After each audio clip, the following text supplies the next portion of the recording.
The stock market rallied on Monday on news that Pfizer's coronavirus vaccine was more than 90% effective in preventing COVID-19.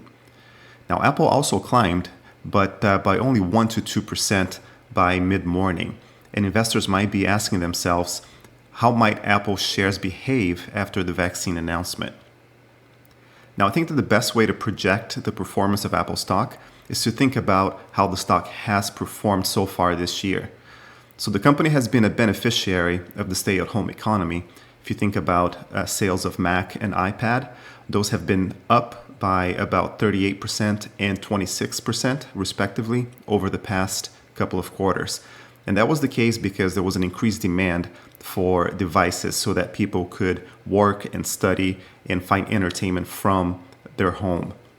Now, of course, with the vaccine developments, that demand could decline into 2021, especially as consumers have already upgraded their devices in 2020.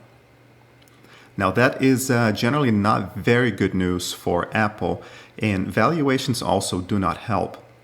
So if you think about how Apple stock has performed since the dot-com recovery of the early 2000s, the stock was up compared to the rest of the market rather consistently year after year. However, that outperformance went into overdrive in 2019 and 2020. So relative to the rest of the market, especially what we call cyclical stocks, Apple has had a very strong 2019 and 2020. So that could be potentially bad news as the vaccine causes that trend to correct itself. Now, of course, all of this may sound a little bit too bearish for Apple investors, but keep a couple of things in mind. So first of all, underperformance relative to a benchmark like the S&P 500 or the Dow Jones is not the same as absolute underperformance. So for example, cyclical stocks could be up, let's say 30% over the next year, while Apple climbs about 20%.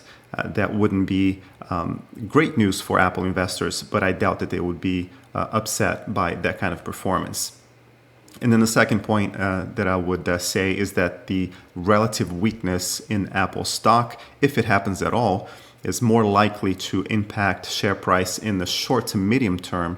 However, investors that have a longer term horizon in mind, they might not really care too much about what happens to Apple stock in the next, let's say, 6 to 12 months.